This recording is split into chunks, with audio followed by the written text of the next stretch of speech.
Segera download Quran Tadabbur, tafsir dalam genggaman Anda. Bulan Ramadan adalah bulan Al-Quran.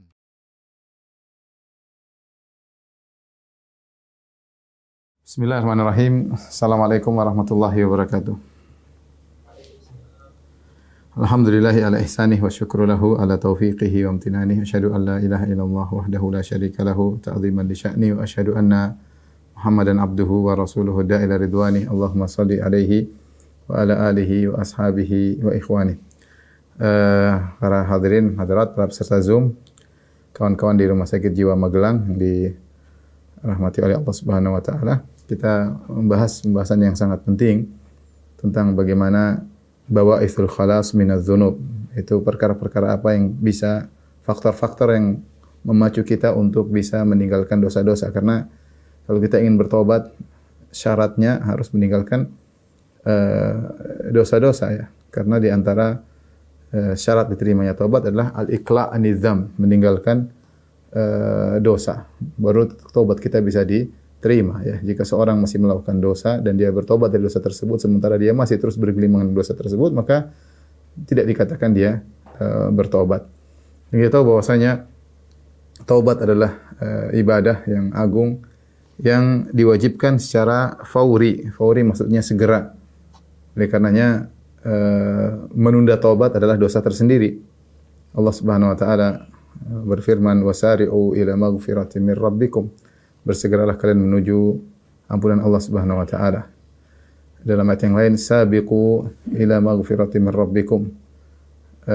Berlombalah atau segeralah, cepatlah menuju ampunan Allah Subhanahu wa taala. Allah berfirman, "Tubu ila Allahi jami'an ayyuhal mu'minun la'allakum tuflihun." Hendaknya kalian seluruhnya kaum beriman bertobat kepada Allah, semoga kalian beruntung. Allah Subhanahu wa taala berfirman, "Ya ayyuhalladzina amanu tubu ila Allahi taubatan nasuha." Wahai orang yang beriman, bertobatlah kepada Allah dengan taubat yang sesungguhnya. Dan kita sekarang berada di zaman yang fitnah luar biasa ya, fitnah luar biasa, sebab-sebab maksiat, faktor-faktor yang menjerumuskan, memudahkan manusia terjerumus dalam maksiat sangat besar. Terutama dengan adanya keterbukaan, adanya medsos ya. Orang-orang semakin bebas ya, bebas dalam pemikiran, bebas dalam menampilkan aurat dan yang lainnya. Ini kenyataan menyedihkan sampai-sampai hal-hal yang merupakan memalukan sudah tidak memalukan lagi ya. Saking banyak orang yang melakukannya. Orang-orang membuka aurat tanpa malu-malu. Orang-orang berzina tanpa malu-malu ya. Bahkan berzina masih diulu-ulukan. Dan banyak hal ya. Karena demikianlah kondisi kita di zaman sekarang yang ya qadarullah penuh dengan sebab-sebab maksiat. Dan saya sering sampaikan, siapa yang memegang HP, yang berinteraksi dengan medsos, dia pasti bermaksiat. Bermaksiat dengan matanya, bermaksiat dengan pendengarannya, bermaksiat dengan komentarnya. Ya, maka perlu bagi kita untuk mempelajari sebab-sebab agar kita bisa meninggalkan maksiat. Dan banyak di antara kita atau sebagian dari kita menyadari dia tidak suka dengan maksiat, tapi dia terbelenggu dengan syahwatnya. Terbelenggu dengan kesenangannya ya. Karena kita tahu maksiat itu memang menyenangkan. Dan ini sudah dikabarkan oleh Nabi sallallahu alaihi wasallam, kata Nabi sallallahu alaihi wasallam, "Huffatin nar bisyahwat, huffatil jannah bil makarih, wa huffatin nar bisyahwat." Bahwasanya surga diliputi dengan perkara-perkara yang dibenci, kemudian neraka diliputi dengan perkara-perkara yang sesuai dengan syahwat, menyenangkan, sesuai dengan hawa nafsu. Ya, sesuai dengan hawa nafsu. Oleh karenanya seorang terjerumus dalam maksiat dan dia sadar dia sedang bermaksiat kepada Allah, namun dia tidak kuasa untuk terlepas dari maksiat tersebut. Kenapa? Karena kelezatan yang dia rasakan. Entah terjebak dengan khamar sehingga dia tidak bisa meninggalkan khamar karena kelezatan khamar yang selalu dia idam-idamkan. Entah dia terjebak dalam kelezatan zina atau berselingkuh sehingga dia berzina. Dia tidak bisa meninggalkan zina tersebut ya. Atau entah dia terjebak dengan hobi melihat hal-hal yang haram, melihat film-film porno misalnya, atau melihat gambar-gambar wanita yang cantik misalnya, yang dia tahu itu maksiat namun dia tidak bisa melepaskan dirinya dari kebiasaannya, ya. Kenapa? Karena dia tidak kuasa, dia sudah terjerat dan ditawan oleh syahwatnya. Dan banyak hal-hal, ya. Bagian juga berkaitan dengan makan uang haram, dia kerja di instansi yang haram, atau dia meraih rezekinya dengan cara yang haram. Dia tahu itu haram namun dia tidak bisa meninggalkannya. Kenapa? Karena dia tidak sanggup seandainya dia meninggalkannya. Mungkin dia akan hidup susah. Dia tidak kuasa melihat keluarganya hidup susah dan dia pun tidak siap untuk hidup susah. Sehingga dia terus terjebak dalam maksiat tersebut. Dan kita tahu maksiat banyak bentuknya, terlebih lagi di zaman sekarang. Ya. Allah Subhanahu wa taala berfirman, "Fa amma man tagha wa athara al-hayata ad-dunya fa innal jahima hiyal ma'wa wa amma man khafa maqama rabbih wa nahan nafsa 'anil hawa fa innal jannata hiyal ma'wa." Adapun orang-orang yang melampaui batas dan mendahulukan kehidupan dunia, maka sungguhnya neraka adalah tempat kembalinya. Wa amma man khafa maqama rabbih, dan orang yang takut dengan keagungan Allah Subhanahu wa taala. Wa nahan nafsa 'anil hawa, dan dia menahan jiwa nafsunya, ya nafsunya dari hawa nafsu, dia kekang dirinya, jiwanya dari hawa nafsu, ya, dia lawan hawa nafsunya, fa innal jannata hiyal ma'wa, maka sungguhnya surga adalah tempat kembalinya. Memang untuk bertobat, untuk meninggalkan maksiat butuh perjuangan. Butuh perjuangan, ya. Karena seorang melawan sesuatu yang digandrunginya, sesuatu yang sesuai dengan seleranya, ya, maka sulit, ya. Saya pernah didatangi oleh seorang pemuda yang menangis di depan saya, tidak mampu dia meninggalkan kebiasaan buruknya. Dia tahu itu maksiat namun dia tidak kuasa untuk meninggalkannya. Ya. Ya, ada sebagai saya tahu ada seorang dia tidak mampu meninggalkan zina, ya. Sudah terjebak, kalau tidak berzina dia gelisah, ya. Sehingga dia harus terjebak dalam zina dan dia itu maksiat. Dia tahu itu dibenci oleh Allah, namun syahwat telah mendominasinya, syahwat telah menawannya, apa boleh buat. Maka pada kesempatan kali ini, ya, kita ingin membacakan pernyataan Al-Imam Ibnul Qayyim rahimahullahu taala dalam kitabnya Iddatus Sabirin wa Dzakhiratus Syakirin. Ada satu poin yang dibawa oleh Al-Imam Ibnul Qayyim rahimahullahu taala tentang sebab-sebab seorang bisa meninggalkan maksiat. Ada sekitar 20 sebab. Mudah-mudahan kita bisa selesai, kalau enggak kita akan lanjutkan di kesempatan yang lain, ya. Karena sebagaimana saya katakan tadi, sebagian kita tahu kita sedang bermaksiat namun tidak kuasa untuk meninggalkannya. Makanya di antara doa zikir pagi petang kita mengatakan abu'u laka bi ni'matika alayya abu'u bi dzambi, yaitu ya Allah, aku mengakui segala nikmat yang kau berikan kepadaku, wa abu'u bi dzambi, dan aku mengakui dosa-dosaku. Di antara sebagian ulama menafsirkan kata abu'u maksudnya aku memikul dosa yang aku belum bisa meninggalkannya dan aku tahu itu adalah dosa. Ya, aku tahu itu adalah dosa namun aku tidak mampu meninggalkannya. Maka ampunilah aku ya Allah. Maka kita renungkan perkataan Al-Imam Al-Murabbi Ibnul Qayyim rahimahullahu taala dalam penjelasan yang sangat indah, ya, yang membantu seorang untuk bisa meninggalkan maksiat yang menawannya dan menjeratnya. Ada sekitar 20, saya akan bacakan satu persatu, dan ini penting bagi kita semua, ya, karena sebab-sebab maksiat berada di sekeliling kita, ya. Sebab-sebab maksiat bahkan di tangan kita, di HP terkadang, ya. Dan tentu maksiat bertingkat-tingkat, ya. Saya katakan dari semua maksiat yang besar sampai maksiat yang kecil.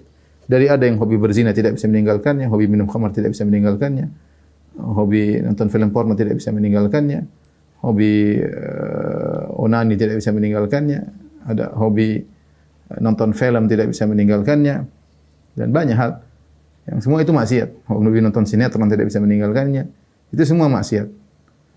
Yang tidak lain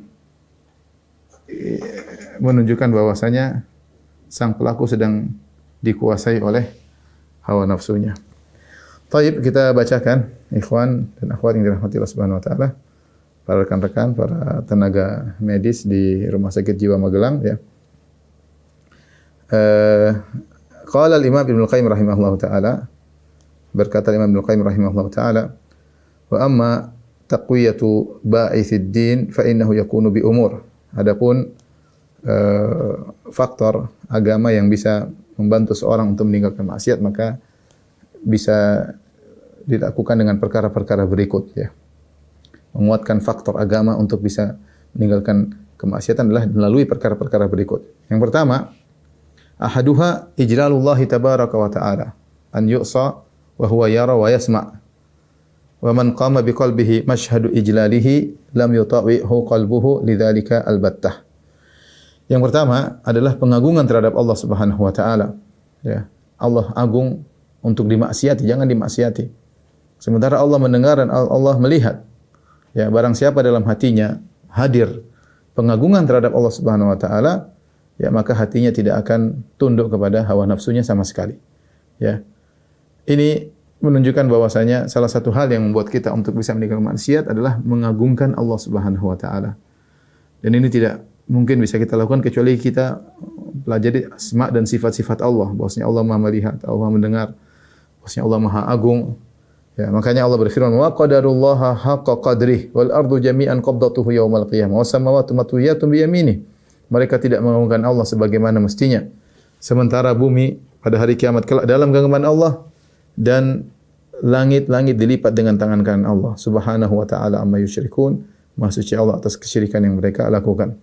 Allah juga berfirman tentang perkataan Nabi Nuh alaihi salam, "Ma lakum la tarjuna lillahi waqara wa qad khalaqakum atwara." Kenapa kalian tidak mengagungkan Allah Subhanahu wa taala? Padahal Allah telah menciptakan kalian dengan tahapan-tahapan. Tidak ada yang bisa menciptakan dengan tahapan-tahapan yang kita lihat dengan mata kepala kita kecuali Rabbul Alamin, ya. Dokter tahu bagaimana tahapan manusia. Dari nutfah, kemudian air mani, kemudian berubah sampai kemudian daging dan kemudian menjadi anak, kemudian dilahirkan dari kecil, dari tidak bisa apa-apa, kemudian merangkak sampai berdiri, sampai besar, sampai kemudian kokoh dan kuat, kemudian menjadi tua, kemudian saya meninggal dunia. Siapa yang bisa menciptakan seperti ini adalah Allah Subhanahu wa taala. Sama kita lihat Allah menciptakan hewan juga demikian, pohon juga demikian. Makanya Allah mengatakan, "Ma lakum la tarjuna lillahi waqara wa qad khalaqakum atwara." Ya. Kenapa kalian tidak mengagungkan Allah sementara Allah telah menciptakan kalian secara bertahap? Ya. Kata Imam Al-Qurtubi rahimahullah taala, "Faman fa'ala hadza wa qadira alaihi fa huwa haqqu an tu'azzimuh." Barang siapa yang menciptakan kalian dan mampu menciptakan kalian dengan tahapan-tahapan seperti ini, maka dia berhak untuk diagungkan. Ya. Tatkala seorang mudah untuk bermaksiat kepada Allah, berarti pengagungannya kepada Allah kurang. Pengagungannya kepada Allah kurang, maka seorang berusaha untuk mengagungkan Allah Subhanahu wa taala. Saya katakan tadi di antaranya dengan mempelajari sifat-sifat Allah, ya. Nama-nama Allah sehingga dia pun takut untuk bermaksiat kepada Allah Subhanahu wa taala. Ya. Oleh karenanya, lihatlah bagaimana Jubair bin Mut'im, ya, radhiyallahu taala anhu, apa sebab dia masuk Islam? Sebab dia masuk Islam ketika dia mendengar suatu ayat dibaca oleh Nabi sallallahu alaihi wasallam dalam salat Maghrib, dalam salat Tur. Dalam surat At-Tur ayat tersebut Allah berfirman, "Am khuliqu min ghairi syai'in am humul khaliqun am khalaqus samawati wal arda bal la yuqinun." Ketika dia sedang datang ke kota Madinah, dia mendengar Nabi, dia masih kafir, dia mendengar Nabi baca dalam salat Maghrib surat At-Tur yang artinya am khuliqu min ghairi syai'in, apakah mereka tercipta tanpa ada yang menciptakannya? Am humul khaliqun, apakah mereka menciptakan diri mereka sendiri? Am khalaqus samawati wal arda bal la yuqinun, apakah mereka yang menciptakan langit dan bumi dan mereka tidak meyakini? Ya. Kata Jubair bin Mut'im, "Kada qalbi an yatir", hampir jantungku terbang ketika mendengar ayat tersebut. Kemudian dia berkata juga, "Wa dzalika awwalu ma waqara al-iman fi qalbi", dan itulah sebab pertama iman masuk dalam hatiku. Kenapa? Dia lihat ayat-ayat yang mengagungkan Allah Subhanahu wa taala, sebab iman beliau. Tapi yang pertama, yang kedua, sebab yang membuat seorang, faktor yang menyebabkan seorang bisa meninggalkan maksiat meskipun dia sudah terjerat dalam kemaksiatan adalah masyhadu mahabbatihi subhanahu fayatruku maksiyatahu mahabbatan lahu, yaitu menghadirkan rasa cinta kepada Allah Subhanahu wa taala sehingga dia meninggalkan kemaksiatan karena cinta kepada Allah Subhanahu wa taala. Sebagaimana dikatakan oleh seorang penyair, "Innal muhibba liman yuhibbu muti'u." Sungguhnya orang yang mencintai taat kepada yang dia cintai. Ya, seorang yang mencintai akan taat kepada yang dia cintai. Wa afdalut tarki tarkul muhibbin. Dan sebaik-baik meninggalkan adalah meninggalkannya orang-orang yang mencintai. Dia meninggalkan suatu demi demi yang dia cintai. Kama anna afdalat ta'ati ta'atul muhibbin. Sebagaimana ketaatan yang terbaik adalah ketaatan yang dilakukan oleh orang yang mencintai. Dia melakukan ketaatan karena cinta kepada yang dia taati. Ya. Fa baina tarkil muhibbi wa ta'atihi wa tarki man yakhaful adzab wa ta'ati baunun ba'id. Kata Ibnu Qayyim rahimahullahu taala, tentu berbeda antara orang yang meninggalkan maksiat karena cinta kepada Allah dan melakukan ketaatan karena cinta kepada Allah, berbeda dengan orang yang melakukan maksiat, yang meninggalkan maksiat karena takut azab dan taat kepada Allah karena takut azab. Dua-duanya bagus ya. Yang satu meninggalkan maksiat karena takut diazab oleh Allah. Demikian juga dia melakukan ketaatan karena takut diazab oleh Allah. Yang satunya meninggalkan maksiat karena cinta kepada Allah dan melakukan ketaatan karena cinta kepada Allah. Antara duanya jauh berbeda kata Ibnu Qayyim. Ini lebih agung. Seorang yang mencintai Allah, dia meninggalkan maksiat karena cinta kepada Allah Subhanahu wa taala. Oleh karenanya kalau orang benar cintanya kepada Allah Subhanahu wa taala, ya, maka dia tidak ingin melanggar apa yang diperintahkan oleh yang dia cintai. Sebagaimana seorang penyair berkata, ta'sil ilaha wa anta tudhiru hubbahu. Engkau bermaksiat kepada Allah sementara engkau menampakkan seakan-akan engkau mencintai Allah. Hadza muhalun fil qiyasi badi'u. Ini sungguh aneh dalam analogi bagaimana seorang mengaku cinta kepada Allah tapi dia bermaksiat kepada Allah. Lau kana hubbuka shadiqan la ata'tahu. Kalau benar-benar cintamu kepada Allah itu adalah benar, tentu kau akan taat kepada Allah. Innal muhibba liman yuhibbu muti'u. Sungguhnya yang mencintai akan taat kepada yang dia cintai. Suatu kaidah yang benar. Seorang mencintai akan taat kepada yang dia cintai. Tapi dia ngaku dia cinta, ternyata dia membangkang, melakukan yang dilarang, maka ini cintanya dipertanyakan. Jadi, ikhwan, ini perkara yang kelihatannya sepele tapi sangat luar biasa. Menumbuhkan rasa cinta kepada Allah Subhanahu wa taala. Dan sekali lagi ini tidak bisa dilakukan kecuali dengan pelajari nama-nama dan sifat-sifat Allah sehingga kita cinta kepada Allah. Kita tahu bahwasanya Allah lebih sayang kepada kita daripada orang tua kita kepada kita.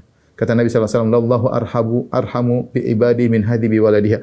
Allah lebih sayang kepada hamba-hambanya daripada seorang ibu kepada anaknya. Kita hadirkan dalam diri kita benar-benar bahwasanya Allah lebih sayang kepada kita. Sehingga kita cinta kepada Allah Subhanahu wa taala, ya. Kemudian kita pelajari sifat-sifat Allah. Nah, kalau kita beribadah kan ada khauf, ada roja, ada cinta, ya. Dan saya ada kajian khusus tentang sebab-sebab cinta kepada Allah Subhanahu wa taala, bagaimana mencintai Allah Subhanahu wa taala. Tapi beda antara orang yang beribadah hanya khauf dan roja tanpa cinta dengan orang yang beribadah kepada Allah khauf dan roja disertai dengan cinta. Dia akan semangat. Dia akan merasakan kelezatan dalam beribadah kepada Allah Subhanahu wa taala. Sehingga ketika dia mau maksiat, dia takut kecintaan Allah berkurang kepadanya. Dia takut. Ya, dia cinta kepada Allah. Dia tidak ingin melanggar, ya, apa yang diperintahkan oleh zat yang dia cintai. Ini perkara yang kedua, membantu seorang untuk meninggalkan kemaksiatan. Perkara yang ketiga kata Ibnu Qayyim, "Ats-tsalitsu masyhadun ni'mati wal ihsan, fa innal karim la yu'amilu bil isaa'ah man ahsana ilaihi." Yaitu menghadirkan nikmat dan kebaikan yang Allah berikan kepada kita, ya. Sungguhnya orang yang baik, orang yang tahu diri yang baik, tidak mungkin berbuat buruk kepada orang yang berbuat baik kepadanya, ya. Kalau orang baik sama kita, sering bantu kita, masa kita balas dengan keburukan? Wa inna ma yaf'alu hadza li'amun nas, yang melakukan begini orang-orang yang buruk, membalas kebaikan dengan keburukan tuh orang yang sangat buruk, membalas air susu dengan air tuba, ya. Ya ini tentunya adalah perkara yang buruk. Madu dibalas dengan racun, ya. Seharusnya kalau ada orang berbuat baik sama kita, kita membalas dengan kebaikan, ya. Fala yamna'hu mashhadu ihsanillah falyamna'hu mashhadu ihsanillah wa ni'matihi an ma'siyatihi haya'an minhu. Hendaknya seorang ketika mengingat anugerah yang Allah berikan kepada dia, nikmat yang Allah berikan kepada dia, hendaknya dia meninggalkan maksiat karena malu kepada Allah Subhanahu wa taala. An yakuna khairullah wa in'amuhu nazilan ilaihi. Dia malu, dia bermaksiat sementara kebaikan Allah berikan kepada dia, nikmat Allah turunkan kepadanya, ya. Wa mukhalafatuhu wa ma'asihi wa qaba'ihu sa'idatan ila rabbih. Kenikmatan turun kepada dia sementara maksiat naik kepada Allah Subhanahu wa taala. Yang dilaporkan kepada Allah bukanlah Salat bukanlah zikir tapi nonton film, lihat ini, dengar musik, joget-joget dan yang lainnya. Ghibah namimah, ya. Durhaka kepada orang tua, menzalimi istri, menzalimi anak-anak, menzalimi tetangga dan yang lainnya. Hendaknya dia malu kepada Allah. Allah berikan dia banyak kenikmatan turun dari Allah kepada dia sementara amalan buruk yang naik kepada Allah Subhanahu wa taala. Famalakun yanzilu bihadza wa malakun yarju bihadza fa aqbih biha min muqabalatin. Bayangkan, malaikat turun bawa rahmat kepada dia, sementara malaikat laporkan kepada Allah tentang keburukan yang lakukan, maka sungguh buruk orang yang membalas kebaikan Allah dengan kemaksiatan. Ini diantara hal yang benar-benar membantu seorang ya untuk meninggalkan kemaksiatan ketika dia ingat nikmat-nikmat yang Allah berikan kepada dia. Makanya diantara tafsiran dari ayat dalam surat Yusuf ya, ketika Nabi Yusuf digoda oleh Zulaikha dengan godaan yang sangat luar biasa, kecantikan yang luar biasa, tertutup dalam suatu kamar, tidak ada yang melihat. Sementara Zulaikha sudah berhias dengan secantik-cantiknya, ya. Sementara syahwat Zulaikha sudah bergelora dan Nabi Yusuf masih muda. Di antara hal yang buat Nabi Yusuf tidak ikut dengan rayuan Zulaikha adalah dia ingat nikmat Allah Subhanahu wa taala. Dia mengatakan innahu rabbi ahsana mathwaya. Innahu rabbi, sungguhnya Rabbku. Rabbku di sini ada dua tafsiran. Dia mengatakan majikanku, yaitu suami, majikan laki-lakiku, dan ada tafsiran mengatakan Rabbku maksudnya adalah Allah Subhanahu wa taala. Innahu rabbi ahsana mathwaya. Sungguhnya Rabbku telah berbuat baik kepadaku. Bagaimana aku bermaksiat kepada Allah dengan mengikuti syahwatmu wahai Zulaikha? Sementara Allah telah berikan aku banyak kenikmatan. Ini hal yang ya akhi, tatkala kita ingat-ingat ya Allah sudah berikan saya, Allah tutup aib saya, Allah Subhanahu wa taala berikan saya rezeki, Allah berikan saya rumah, Allah berikan saya istri, Allah berikan saya anak, Allah berikan saya pekerjaan, banyak orang susah. Kemudian saya balas kebaikan Allah dengan maksiat, dengan niat yang tidak-tidak, dengan dengar yang tidak-tidak, ya, dengan korupsi, dengan mengambil harta orang, dengan minum khamar, dengan berzina dan yang lainnya. Ya, apa kita tidak malu kepada Allah Subhanahu wa taala? Makanya di antara hal yang bantu seorang berhenti dari maksiat, ingat nikmat-nikmat yang Allah berikan kepada kita. Kamu enggak malu. Allah berikan kau kenikmatan. Ketika kau bersendirian, kau bermaksiat kepada Allah. Sementara nikmat terus turun. Kau sedang bermaksiat, Allah turunkan nikmat kepada engkau. Kau tidak malu. Lihatlah Nabi Yusuf alaihissalam. Dia berhenti, tidak. Innahu rabbi ahsana mathwaya. Kata dia, Allah berbuat baik kepadaku. Bagaimana saya bermaksiat? Allah buat saya beriman. Allah membuat saya bisa menafsirkan mimpi. Allah menyelamatkan saya. Dan banyak kenikmatan yang dia ingat sehingga dia tidak bermaksiat kepada Allah. Ini di antara hal yang membantu seorang untuk meninggalkan maksiat. Ingat, malu kepada Allah atas nikmat-nikmat yang Allah berikan kepada kita. Kita lah masing-masing kita renungkan tentang nikmat yang Allah berikan kepada kita. Wa in ta'uddu ni'matallahi la tuhsuha. Ya. Kalau engkau menghitung-hitung nikmat Allah, kau tidak bisa menghitung-hitungnya. Kau suruh orang satu dunia, suruh hitung nikmat yang ada di dirimu, mereka tidak bakalan mampu. Terlalu banyak nikmat yang Allah berikan kepada kita. Nikmat zahir, nikmat batin. Wa asbaghu alaikum ni'amahu zahirah wa batinah. Allah menyempurnakan nikmatnya kepada kalian yang zahir maupun batin. Alhamdulillah. Maka jika seorang yang bermaksiat, pikir-pikir dulu, renungkan dulu, ya. Pantaskah kita membalas air susu dengan air tuba, membalas madu dengan racun? Kalau Allah cabut kenikmatan tersebut, Allah berhak, ya. Taib. Yang keempat, kata Ibnu Qayyim rahimahullahu taala, ar-rabi' mashhadul ghadab wal intiqam. Fa inna Rabb ta'ala idza tamada al-'abdu fi ma'siyatihi ghadib wa idza ghadiba lam yakum li ghadabihi syai' fadlan an hadzal 'abdi dha'if. Kata Ibnu Qayyim rahimahullahu taala itu menghadirkan bagaimana kemarahan Allah dan kemurkaan Allah, bagaimana Allah menyiksa, azab Allah. Sungguhnya Allah Subhanahu wa taala jika seorang hamba terus-menerus ngeyel dalam maksiat, Allah akan murka kepadanya. Allah akan, kalau kamu tidak punya malu untuk mengingat kenikmatan Allah, lanjutkan pada berikutnya. Hati-hati, Tuhanmu bisa murka kalau kau terus-menerus dalam maksiat. Ya, makanya kalau ada orang kebongkar melakukan kemaksiatan, itu berarti bukan pertama kali melakukan kemaksiatan. Biasanya kata para ulama sudah berulang-ulang. Allah tutup, Allah biarkan, dia lakukan lagi. Allah tutup, dia biarkan, dia ulangi lagi. Dia korupsi, dia enggak ketahuan. Dia korupsi enggak ketahuan. Akhirnya ketahuan. Dia berzina, enggak ada yang tahu. Dia yang berzina, enggak ada yang tahu. Berzina akhirnya kebongkar. Ya, bukan pertama kali. Ada orang meninggal dalam kondisi su'ul khatimah, lagi main judi, kemudian meninggal. Bukan pertama kali main judi, itu sudah mungkin dia berulang-ulang. Seperti ada kawan yang cerita tetangganya meninggal lagi pegang kartu, kemudian meninggal, kaku dalam kondisi kaku, meninggal. Ada yang meninggal dan banyak kejadian meninggal di atas perut wanita sedang berzina. Di berita juga ada. Itu bukan pertama kali dia lakukan. Allah kasih kesempatan, dia terus lagi. Ada saatnya Allah murka kepada dia. Ya, ghadab. Allah murka kepada dia, ya, karena dia maksiat tidak berhenti-berhenti. Kata Ibnu Qayyim, wa idza ghadiba lam yakum li ghadabi syai'. Kalau Allah sudah murka, tidak ada yang bisa menahan kemurkaannya. Fadlan, satu dunia suruh melawan tidak bisa. Ya, satu dunia berkumpul untuk menghadapi siksaan Allah, teguran Allah, enggak ada yang mampu. Apalagi hamba yang dhaif, kita ini lemah. Ini lemah, sangat lemah, tidak bisa berkutik apa-apa, dikasih sedikit penyakit enggak bisa apa-apa. Allah sentil otak kita, saraf kita dicabut sedikit, masuk ke rumah sakit jiwa Magelang. Kita enggak bisa apa-apa kita ini. Bangga dengan ini, maksiat. Ada saatnya kalau Allah murka, maka bertobat, terus bertobat. Kalau Anda belum bisa meninggalkan, terus bertobat, istighfar, jangan berhenti-berhenti. Ya. Ya. Tidak ada yang mampu melawan kemurkaan Allah, apalagi seorang hamba yang sangat lemah, ya. Taib, yang berikutnya, ya. Ini ada 20, makanya saya agak cepat-cepat, ya. Al-khamis, kata Ibnu Qayyim rahimahullahu taala, perkara yang kelima yang bantu seorang untuk meninggalkan maksiat, masyhadul fawat.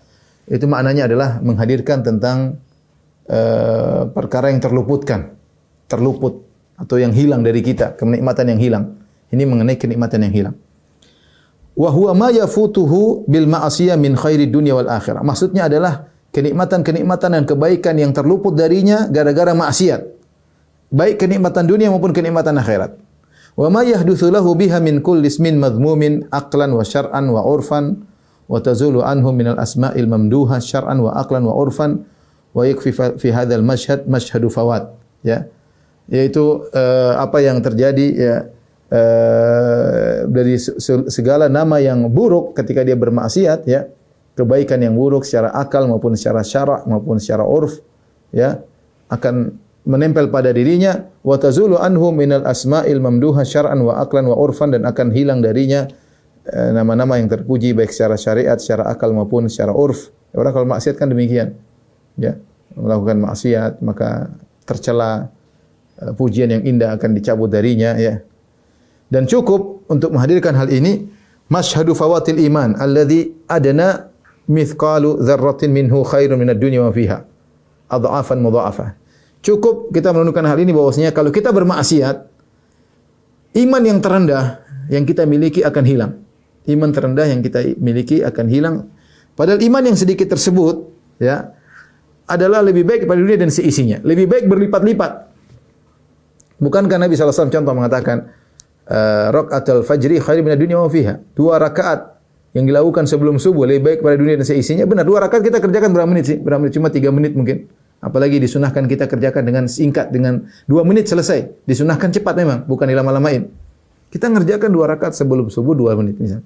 Ini kata Nabi lebih baik pada dunia dan seisinya. Kenapa? Karena pahalanya abadi dan sempurna. Lebih baik daripada kalau kita jadi raja dunia. Seluruh presiden di dunia, seluruh raja tunduk pada kita. Masih lebih baik pahala 2 rakaat sebelum subuh. Nah, kalau kita bermaksiat, ya, Rasulullah SAW mengatakan, man ra'a minkum munkaran falyughayyirhu bi yadihi. Barang siapa melakukan kemungkaran, melihat maksiat, maka rubahlah dengan tangannya. Fa illam yastati' fa bi lisanihi. Kalau tidak mampu maka ingkari dengan lisannya. Fa illam yastati' fa bi qalbi. Kalau tidak mampu dia ingkari dengan hatinya. Wa dzalika adhaful iman, dan itu iman yang paling rendah. Sekarang dia bukan ingkari hatinya, dia suka melakukannya. Bukankah tingkatan kemungkaran, kalau kita kemungkaran 3. Pertama kita ingkari dengan tangan, yang paling sempurna. Kalau tidak mampu dengan lisan, kita ingkari dengan tulisan, dengan komentar. Kalau tidak mampu, maka minimal kita benci. Ini bukan benci. Ini cinta dengan maksiat, melakukan, tenggelam dalam maksiat tersebut. Jadi kadar iman yang rendah dalam menyikapi kemungkaran hilang dari kita.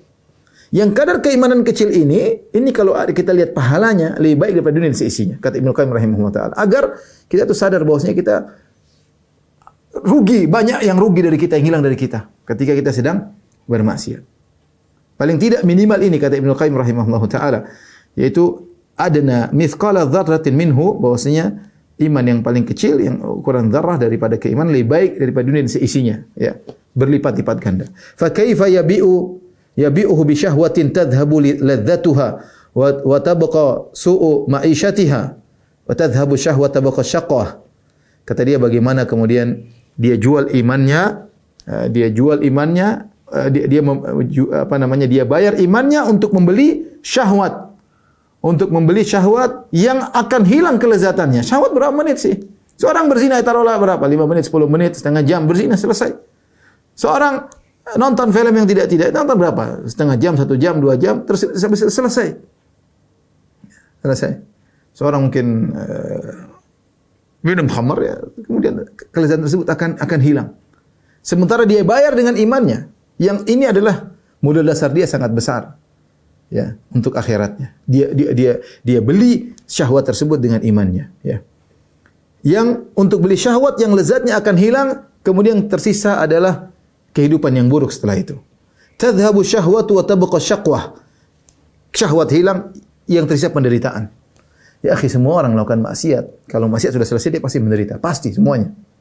Buktinya lihat banyak pelaku maksiat yang akhirnya bunuh diri lah, yang inilah, narkoba lah. Kenapa? Dia tidak bahagia. Dia tidak bahagia. Dia mau joget-joget, ya habis joget dia hati sengsara. Dia nyanyi-nyanyi, habis nyanyi dia sengsara. Dia nonton film yang enggak benar, mungkin dia lezat ketika nonton, hatinya sengsara. Dia berzina, setelah berzina dia sengsara. Habis minum khamar, lezat, Tyler, habis itu dia sengsara. Dia tidak bisa menipu dirinya. Makanya lihat para pelaku maksiat, mereka bergelimang dengan dunia, mereka bunuh diri. Banyak di antara mereka. Keluarga hancur, ingin melarikan kesengsaraannya, bingung, akhirnya narkoba, akhirnya inilah. Kesengsaraan. Kelezatannya ada, kita tidak memungkiri maksiat itu lezat. Masih lezat, makanya orang maksiat senang. Ya. Tapi setelah itu, sementara dia beli maksiat yang seperti itu, yang kelezatan sebentar itu, dia beli dengan imannya. Seandainya dia beli dengan duit saja, nggak ada masalah. Tinggal duit banyak dia beli, enggak. Dia beli, keluarkan duit, biaya, dan imannya dia gadaikan untuk beli maksiat tersebut. Waqad sahha 'ani Nabi sallallahu alaihi wasallam, telah sahih, telah valid dari Nabi sallallahu alaihi wasallam annahu qala, Nabi sallallahu alaihi wasallam bersabda, la yazni zani hina yazni wa huwa mu'min. Tidaklah seorang berzina ketika sedang berzina dalam kondisi beriman. Qala ba'dhu sahabat, sebagian sahabat berkata, yunza'u minhu al-iman hatta yabqa ala ra'sihi mithlu dhullah fa in taba raja ilaihi. Maka ketika dia sedang bermaksiat, sedang berzina, iman keluar dari tubuhnya, ya. Kemudian nempel di kepalanya seperti dhullah, seperti naungan, masih bersambung dengan badannya. Fa in taba, kalau dia taubat kembali lagi, ya. Ini menunjukkan imannya dia gadaikan. Wa qala ba'dhu tabi'in, sebagian tabi'in mengatakan, yunza'u anhul iman kama yunza'u anhul qamis fa in taba labisahu. Dicabut darinya keimanan seperti dicabut baju dari badannya, kalau dia bertobat dia pakai lagi. Walihadza ra'a an-nabi sallallahu alaihi wasallam fil hadits alladzi rawahu al-Bukhari fi sahihihi. Oleh karenanya Nabi sallallahu alaihi wasallam melihat dalam sebagian diriwayatkan dalam satu hadis yang diriwayatkan Imam Bukhari dalam sahihnya, ra'a an-nabi sallallahu alaihi wasallam az-zunata fit tanur uratan. Nabi melihat para pezina, ya, dalam tanur. Tanur itu alat pembakaran yang seperti goa gitu, kemudian ada apinya, ya, biasanya kalau untuk bakar roti ditempel, sudah panas tempellah roti-roti di sampingnya. Tanur yaitu alat pembakaran, ya, untuk bakar roti misalnya. Fit tanur uratan, Nabi melihat mereka disiksa dalam tanur dalam kondisi telanjang bulat. Li'annahum ta'arraw min libasil iman. Kenapa mereka disiksa dalam telanjang bulat? Karena mereka telah telanjang dari iman mereka. Wa ada tanurus syahwati alladhi kana fi qulubihim tanuran zahiran yuhma alaihi fin nar. Maka gejolak api syahwat yang ada dalam hati mereka ketika mereka sedang berzina, api syahwat mereka gejolak ingin mereka lepaskan, api tersebut akan berubah menjadi api yang benar-benar tanur yang membakar mereka, ya, di api, ya. Ini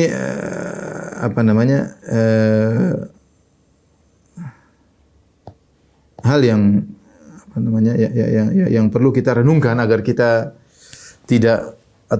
bisa meninggalkan maksiat, ya. Bahwasanya kita rugi kalau kita bermaksiat, ya. Kita rugi. Iman kita gadaikan. Banyak kebaikan yang mungkin harusnya kita dapat tidak kita dapatkan, dan banyak keburukan yang harusnya kita bisa terhindar akhirnya kita dapatkan. Minimal kita buang-buang duit. Saya sering sampaikan. Orang yang hobi nonton film aja. koleksi film 1000 film. Dia nonton ada film baru lalu melihat.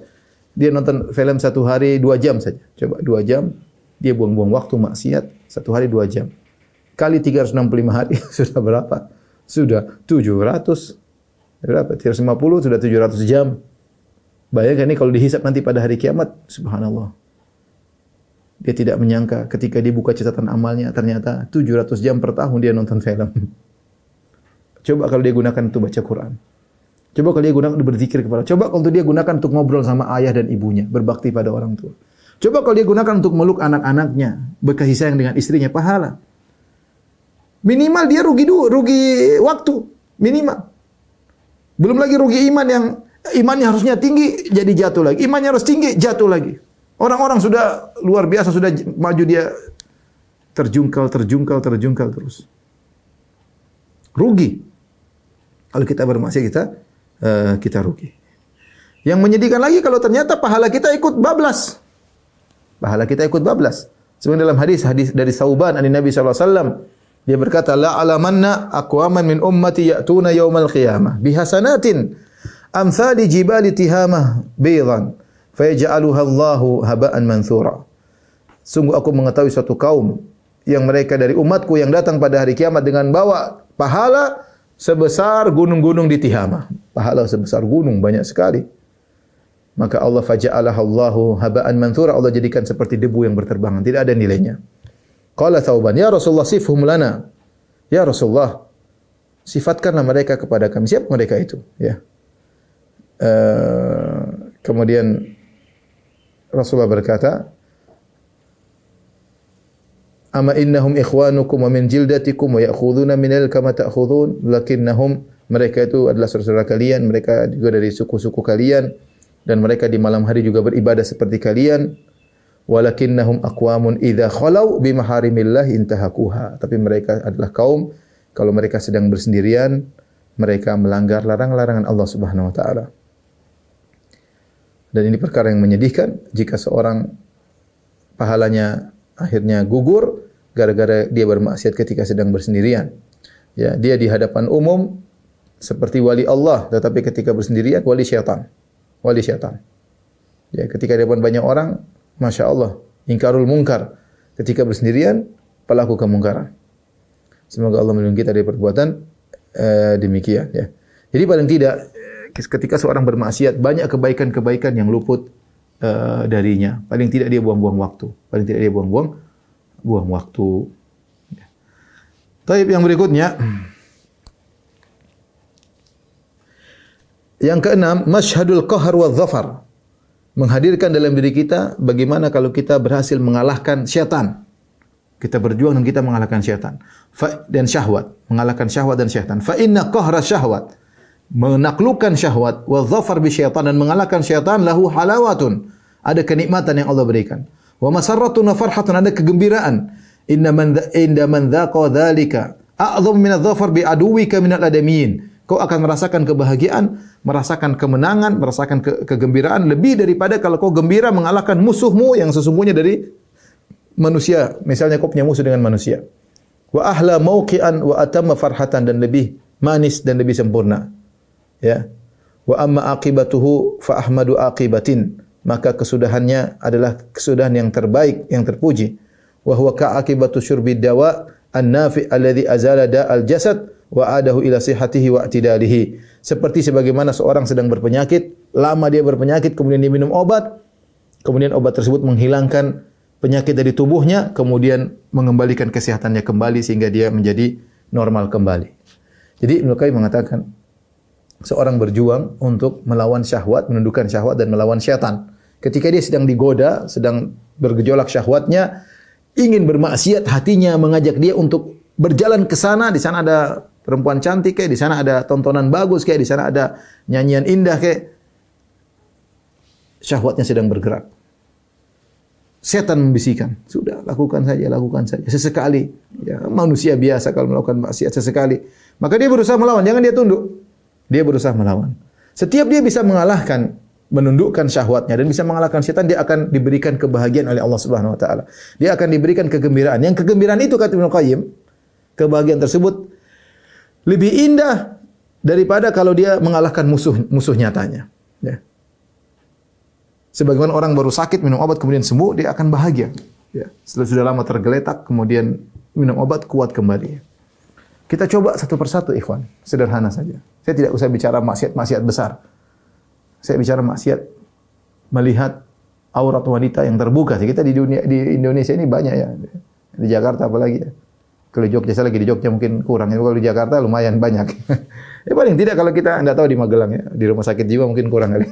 Tapi kalau saya bilang kita punya HP, kita pasti ngelihat ya. Kita misalnya naik motor, tahu-tahu ada perempuan, kita laki-laki biasa, tahu-tahu perempuan mungkin terlihat bentuk tubuhnya, kita tundukkan pandangan. Yakin Allah akan berikan kebahagiaan. Yakin Allah akan berikan kebahagiaan. Kita tundukkan, kita ingin lihat. Normal manusia ingin lihat. Pemandangan indah kenapa dilewatkan? Lebih indah daripada melihat pohon-pohon dan gunung-gunung, lebih indah lihat perempuan cantik, wajar. Tapi kita tundukkan pandangan kita karena Allah Subhanahu wa taala. Makanya kata Ibnu Qayyim rahimahullah taala dalam surat An-Nur ketika Allah sebutkan tentang qul lil mu'minina yaghuddu min absarihim wa yahfazu furujahum dzalika azka lahum, katakanlah kepada orang beriman untuk menundukkan pandangan mereka, itu lebih suci bagi mereka. Wallahu khabirum bima yasnaun, Allah tahu tentang apa yang mereka lakukan. Wa qul lil mu'minati yaghudduna min absarihim, seterusnya, dan katakan kepada wanita-wanita mukminah untuk menundukkan pandangan mereka. Setelah itu Allah sebutkan apa? Ayat setelahnya, Allahu nurus samawati wal ard. Allah adalah cahaya langit dan bumi. Ya.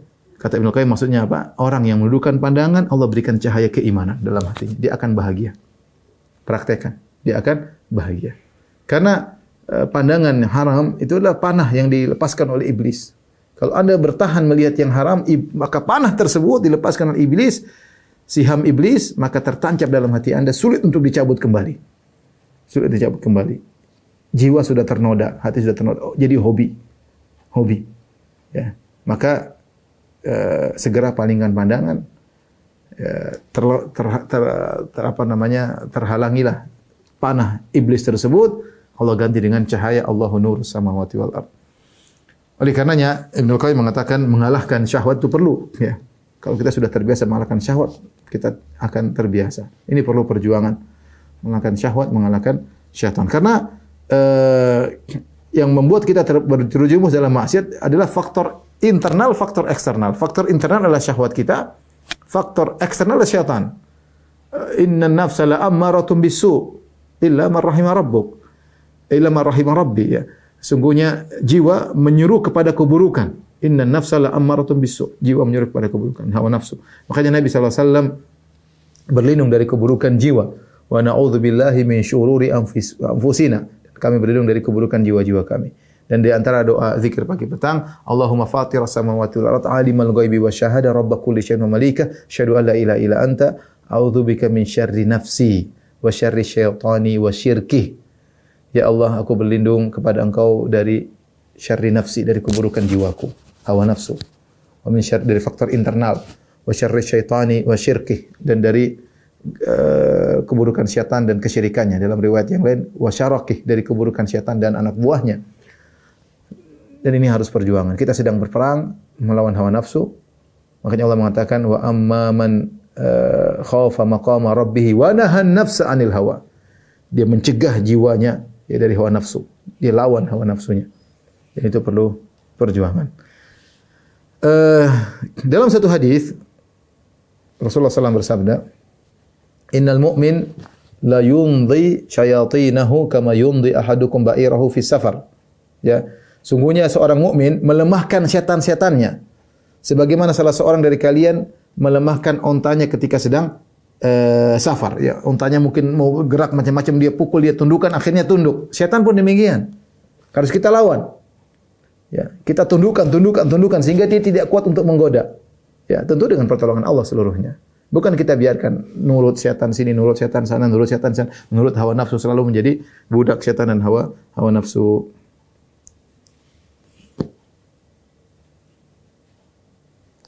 Baik, kita lanjutkan yang ketujuh. Masyhadul iwad, agar kita bisa meninggalkan maksiat, kita mengingat apa ganti yang Allah berikan kepada kita kalau kita meninggalkan maksiat. Apa kebaikan yang Allah berikan kepada kita kalau kita meninggalkan maksiat karena Allah. Wa huwa ma wa'adahu Allah Subhanahu bihi min ta'widhi man tarakal maharim li ajlih. Yaitu apa yang Allah janjikan berupa ganti yang Allah berikan kepada orang yang meninggalkan perkara-perkara yang haram karena Allah Subhanahu wa taala. Wa naha nafsahu an hawaha, dan dia bisa menahan jiwanya dari mengikuti hawa nafsunya. Liwazina bainal 'iwad wal mu'awwad fa ayyuhuma kana aula bil ithar ikhtarahu wartadahu li nafsihi. Maka hendaknya dia bandingkan antara apa yang Allah akan berikan kepada dia dengan yang sedang dia lakukan. Maksiat yang dilakukan ada kelezatan, iya. Ada kelezatan. Tapi kalau dia tinggalkan, Allah akan berikan ganti yang lebih baik. Hendaknya dia bandingkan. Dan jiwa tentunya memilih yang terbaik, yaitu memilih ya ganti yang Allah berikan, ya. Dan dia suka untuk dirinya ganti tersebut, ya. Ya, ini berdasarkan dalam hadis kata Nabi sallallahu alaihi wasallam, innaka lan tada'a syai'an ittaqa Allah illa a'taka Allahu khairan minhu. Sungguhnya tidaklah kau meninggalkan suatu karena bertakwa kepada Allah kecuali Allah akan berikan kepada engkau yang lebih baik darinya, ya. Lebih baik darinya. Maka seorang berusaha ya untuk meninggalkan maksiat karena Allah. Saya ingatkan ini penting. Karena sebagian orang berhijrah bukan karena Allah, hijrah ibadah, meninggalkan wal muhajir man hajara orang yang berhijrah adalah yang meninggalkan manahallahu anhu, yang meninggalkan apa yang Allah larang. Maka seorang ketika berhijrah meninggalkan maksiat, dia harus karena Allah, bukan karena cari muka, bukan karena takut ocehan orang lain, bukan karena enggak enak sama teman-teman, bukan karena untuk diakui oleh orang lain, tidak, dia meninggalkan karena Allah. Makanya dikatakan man taraka syai'an lillah, barang siapa meninggalkan sesuatu karena Allah. Kita dapati sebagian orang meninggalkan sesuatu karena Allah, tapi dia meninggalkan sesuatu keharam tapi bukan karena Allah. Mungkin karena dunia, mungkin karena enggak enak, mungkin karena teman-temannya semua sudah resign, dia ikut-ikutan resign misalnya. Enggak, dia tinggalkan karena Allah. Baru dia akan merasakan ganti yang lebih baik. Ganti tersebut tidak mesti berupa harta, tapi Allah akan berikan dia kebahagiaan minimal. Dan banyak juga Allah berikan harta yang lebih baik daripada yang dia tinggalkan. Ya, man taraka syai'an lillah awadahu Allahu khairan minhu. Orang siapa meninggalkan sesuatu karena Allah, maka Allah akan gantikan yang lebih baik baginya. Lihat, ini di dunia. Apalagi kalau kita renungkan yang Allah gantikan di akhirat. Nabi SAW bersabda, Man syaribal khamra fid dunya lam yashrabha fil akhirah. Siapa yang minum khamar dunia, dia tidak akan mendapatkan khamar di akhirat. Khamar di akhirat lezat luar biasa. Tapi kalau dia minum di dunia, dia tidak akan dapat. Tapi kalau dia tinggalkan, Allah akan berikan ganti di akhirat. Khamar akhirat. Ya.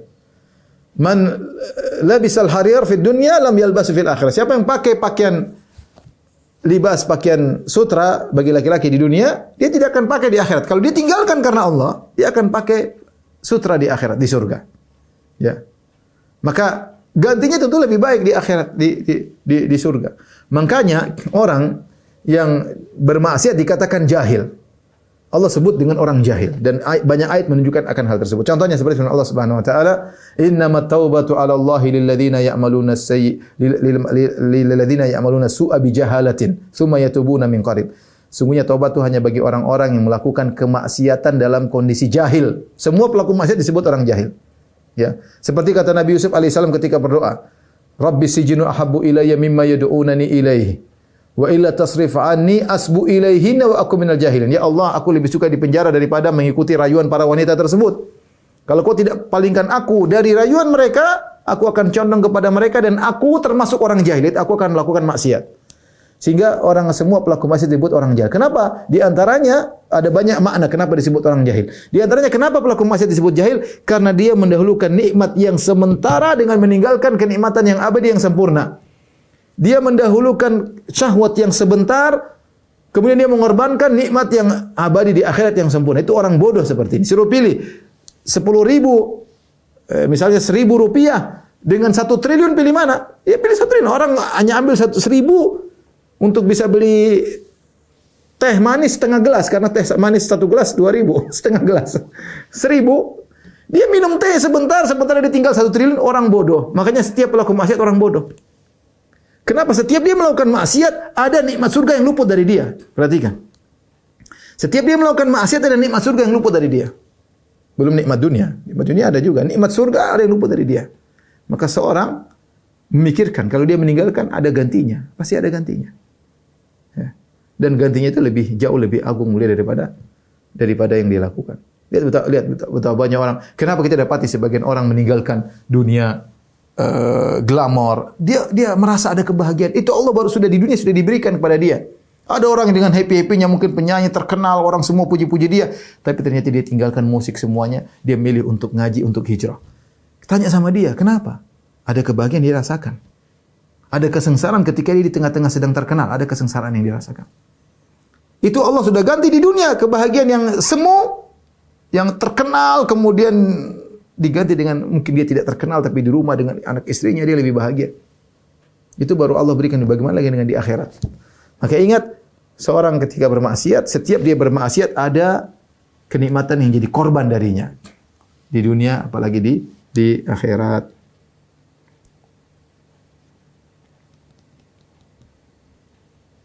Yang ke-8, kita sampai 10 dulu ya. Masyhadul ma'iyah.